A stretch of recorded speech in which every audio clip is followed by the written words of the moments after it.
All right, guys, what do we got? So I wanted to ask about Dylan. He obviously had a nice stretch there early in the second half of the last game. I think he made 3 jumpers and a 3-pointer. How is he? Do you feel like he's? I know he had that groin injury that set him back. Do you feel like he's kind of slowly getting back to that form we saw in the second half of I hope so. Yeah. I hope so. Look, when you have a guard that's in his 3rd year that started probably every game or so last year. He's the one guy that's been in your program for 3 years. If you expect to have a really good year, you hope to have a really good year, he's probably going to have a really good year. So it's important for us, obviously. The guy's got experience. He's got experience in our system. I'm not saying he's got to be player of the year in the Big Ten. But you got he's got to give us production. It seems like with him, confidence is the issue. That when he's going well, he's a confident player. I don't know about that. I'm not a big believer in it. I think, look, if it's hard to be confident if the ball's not going in. I think you got to play through that stuff, which he's done. I don't think he's lost. I don't think there's any point where he lost confidence or anything. I think you just got to keep at it. I think for us, our guards' ability to shoot the ball, that they've displayed in practice over and over from July 8th on. I'm talking about all of them, all our perimeter players, is going to be really important. This game, coaching is important. I kid around and say the guy with the best players wins. My friend told me, he's like, that's not always the truth. I said, well, yeah, it is. You get to a point where, you can only coach so much. The other guy knows what he's doing too. Everybody's playing hard, right? Then it becomes a matter of performance, right? That's who wins games. So, like when you talk about, candidates for performance, you would think that Dylan is a candidate for us. I think Sky can shoot. I know he shoots the ball better every day in practice. So whether it's Trent, giving us his times because he can really score, and obviously Sebastian continuing to do what he's gotten off to a good start with his field goal percentage. His shot selection has been much better. So I would add Lazar. He was the key to the first half. Where we were able to get a 20-something point lead. You got to make shots, man. Like you get to a point where I know I talk about because toughness, but it's not all defense. Toughness is being able to execute against a real defense, take care of the ball, finish around the rim, prepare to shoot. So I think people get confused when I talk about toughness. And it's all he cares about is defense or rebounding. No. Toughness is offense as well. You have to have offensive toughness. But performance usually dictates outcomes when all that stuff becomes equal. The 3-point shot, Eric Daly's gotten off to a great start, but some of the guards obviously haven't. Sure. What do you think? Is that just learning a new system? I think, look, like I tell you, man, with my attempts at bad humor. I have an 18-year-old daughter. She hasn't laughed at a joke. Sammy hasn't laughed at one of my jokes in 2 years. They get, just so you know, they get to a certain point, your whole shtick don't work anymore. Just give me some money, Dad. Okay, can I use the Uber account? Give me some money. She needs to get her driver's license, But anyway, that's a whole other problem I have. My players listen to me. When you have a daughter, it's it's a whole different story. But your perimeter shooting comes and goes like your high school girlfriend does from 18 to 40, in and out of your life. Okay? It's just the way it is. Okay? So you have to be consistent with everything else. And the games where you make a bunch of shots and you do everything else great, you're going to win easy. You got to be able to fight. And it goes on within games, right? Not just game to game. It goes on you watch games, it goes on within a game. And the real teams, the best teams, they don't let it affect their defense when they're missing shots. They don't let it affect their attitude, their energy, because it goes. It's just You don't just make open shots all the time at a high percentage, even in the NBA. It just doesn't happen. You know, you have to be able to fight through that. I watched some Cleveland and Boston yesterday, the best two teams in the NBA. I saw they were on. I don't have any interest in the NFL. So, Donovan Mitchell had 5 points at halftime. He ended up like 34, 35, something like that. You got to be able to just hang in there and play through it. Hang in there and play through it, because the worm does turn. You know, law of averages usually kind of plays out. You know, most teams are going to shoot 33 to 36% from three in college. There'll be outliers on either side of that, right? So, you know, but it happens within the game. And that's, you know, that's probably, you know, one of Coach Pitino's best lines he used to always talk about was, you know, you can't let that ball going in affect your energy level. You know, you'll make your run if you just keep playing defense, keep doing the right things. You know, when the ball goes in, you'll make a run. But in the meantime, you know, you can't look like, you know, somebody stole your puppy when the ball doesn't go in. You know, that's when I talk about, that's a lack of toughness. So there's so many things when I talk about, you know, you got to have toughness as a team. But again, that goes to leadership, to veteran guys. So back to your Dylan Andrews question. And Dylan, defensively, you're getting ready to a gauntlet of really good guards you're going to have to go up against. So Dylan's going to need to be at his best defensively as well there? Sky as well, Trent as well. I don't put that on anybody. You know, I think I still would like him to get more deflections. He was back to one deflection in the Southern Utah game. Talking about Dylan. Dylan. And he also hasn't taken one free throw, which I know he's a point guard, but like his ability to drive is. You got to be able to create contact. You got to play off 2 feet. You got to shot fake. What type of challenges Washington presented to you guys? Well, I think they're extremely. I've had time to watch them a lot. Obviously, we haven't played in a week, so I think they're really well coached. You know, I think.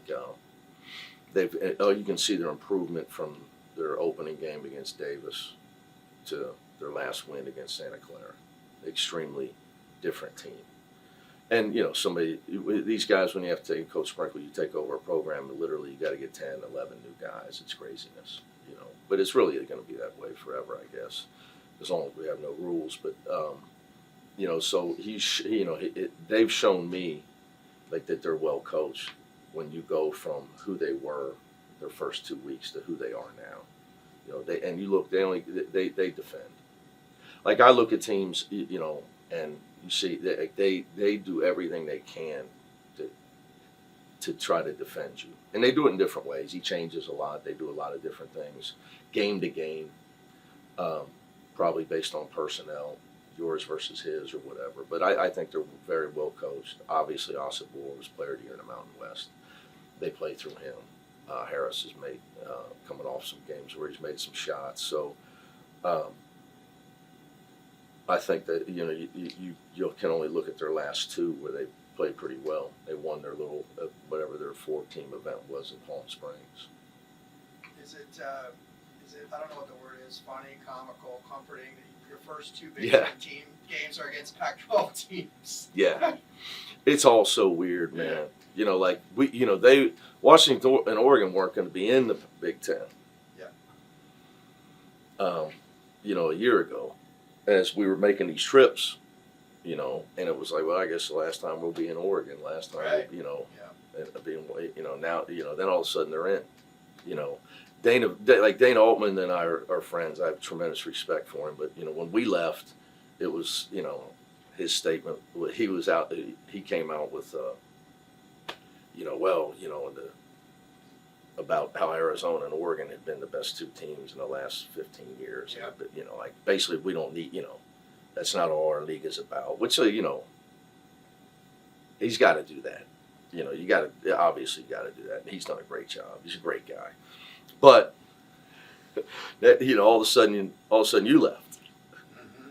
Right? All of a sudden you left. I think their football coach said some stuff too. Yeah. Now, you know, then all of a sudden you're in the Big Ten. So, You know, I think the moral of the story is you start changing leagues and all this stuff. Just don't even say nothing. Just get a raise. You talked about Dylan as a guy who's in his third year in the program, and you come from a time when that wasn't a rarity. Yeah. It's a little bit more of a rarity now. How important are those guys? How much more important are those guys now as you try to build almost new teams from scratch every year? I think, look, it's important, but I don't think it's paramount. It is important, but it's like experience. Experience is only important if you play smart. Oh, experience matters. Why? Well, experienced players tend to play smarter, right? They know what to do. So it's all, knowing what to do and being a winner and having talent is paramount. Which, that's who Kobe Johnson is, and he's only been here. So that's more important to me. That's paramount. So you can get, whether it's only, and he, obviously it's his first year. So to me, talent and being a winner is trumps being experienced and in the program. Just because you're in the program, you got, because we've all, look, I've been doing this a long time.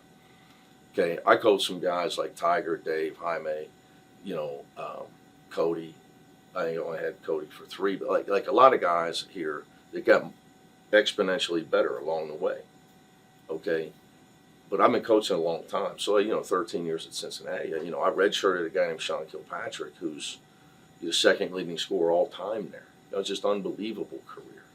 Okay, but I also coached some guys that didn't get any better. So just because they had been in the program didn't help us because they didn't get better. Same coaching, same culture. So I think, what's paramount to experience is being a winner, having talent, having toughness. It'd be nice to have all of it. I don't know how realistic that's going to be, right? Yeah. As time goes on. Because we got to have all new rules again in a year or two when there's contracts. And again, guys got to sign a 3, 2, 3, 4 year contract. I mean, who knows what's going to happen?